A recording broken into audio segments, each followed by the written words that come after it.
Hello and welcome to another Mobalytics video. I'm your host Virkayu, and today we are taking a brief look at the new Hecarim build that is beginning to tear through high elo solo queue in Season 12. If you're wondering why Hecarim is consistently being picked or banned lately, or at least on the up and up in terms of pick rate, this is one of the main reasons why. And for those of us who remember the start of Season 11, now we're panicking because we just see Hecarim and Chem Tank and you start to quiver. Hecarim is always being a horrifying jungler to play against when he's strong. This is always greatly exacerbated if the enemy team has a lot of movement speed enhancing champions like Lulu, Zillion, or unfortunately Yuumi. Movement speed increases Hecarim's damage due to his passive, and Hecarim's E also deals higher damage the further he now travels with it. So not only can you see why that's obviously a big deal, and I think everyone knows that at this point, but that's also why when Turbo Chem Tank is a strong item, it has insane synergy with the champion. This alone makes it a great item choice, but when you factor in its empowered auto attack that it now gives you in Season 12, it makes it even better. Hecarim's E counts as an auto attack, so it adds even more burst to this ability. And yes, that makes him tankier while adding to his damage. Just your casual Hecarim meta dominating things. So when you've brought that all together, all of a sudden you have durability, bulky stats, movement speed, damage, as well as a huge chunk of haste. I don't even know why we call it Ionian Boots of Lucidity, we can just call them the Jungler's Boots. And once you have those in your inventory, your abilities will be ready and available the majority of the time, allowing you to be an absolute menace in the early skirmishes, dragon fights, and of course farming. Now once you've bought those and a Balmy Cinder, and of course you want to buy that tier as well, that's your core early itemization, you'll finish the Chem Tank, and then of course you will build the Muramana. We've seen lots of champions abusing this item in certain cheesy builds this year already, like Corki and of course Kai'Sa. It's an item that is frequently revisited, reworked, and abused by a lot of champions whenever some sort of change is made. And this item will make your abilities deal more damage, which obviously works insanely well with any spellcasting AD damage doer, such as Hecarim's 3 basic abilities, as they can be procced so quickly. Not only that, but Hecarim is known for spamming his Q in fights, meaning he can constantly abuse this item's bonus damage. Hecarim can also stack the tier up really quickly while fast clearing camps with his Q, and if all of that sounds too good to be true, and maybe not OP enough for you, the stats it has as an item provides Hecarim with all the AD and ability haste he really needs, which just makes it absolutely super nasty. While Hecarim is great with a lot of builds and obviously is enjoying the Chem Tank once more,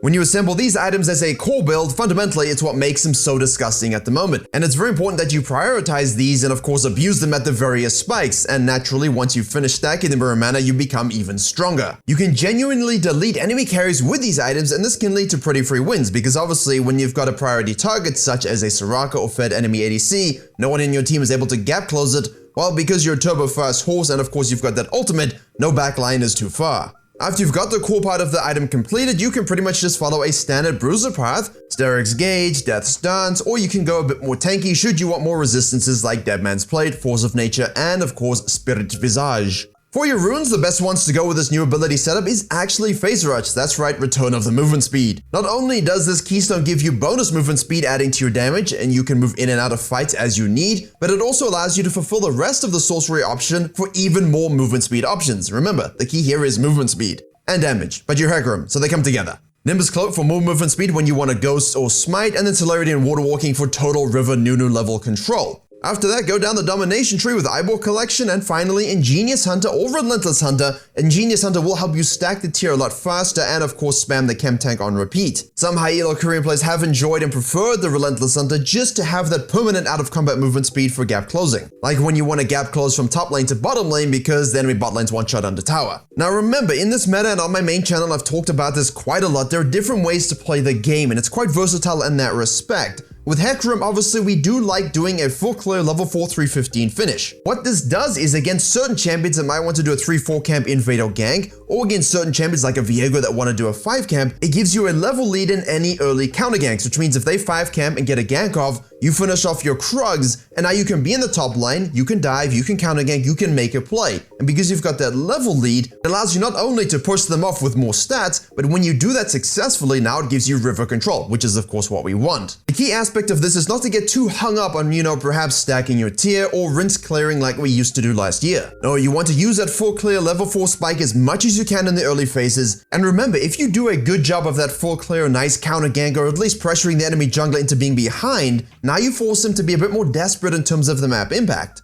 which means you can of course counter gank them even more, you can rotate to ganks even more, really make them feel that pressure, and then you can reward yourself with another full sequence. You can reward yourself with dragons, you can reward yourself with whatever you want. And when you're doing that, because you're going chem tank, because you're getting the Muramana, you're not only going to have a lot of tankiness and speed, but also a lot of damage. Which means if you've done that and everyone's either equal or behind you, they're not going to be able to catch you and kill you, they're not going to be able to kill you before you run away, and most of the time you're just going to one-shot them before they can do anything about it. The thing is, it doesn't end there, and obviously with Hecarim being a bit more focused on level 6 and getting a lot of experience through farm and stacking that tier, you're not looking to be the most hyper-ganking early jungler, but what you can do is very easily rotate with your movement speed to any scenario, and because we're having a lot of scaling in this itemization and a lot of rotational ability, once you get into the mid-game, all of a sudden that Victor that's in the mid lane popping off even though you ganked your mid laner, you can deal with him, one-shot him. You can do that to the Jinx. You can do that to the Jhin when he sets up his ultimate. You can do that to anyone. The key factor is if the enemy team is actually ahead of you and you go this build anyway,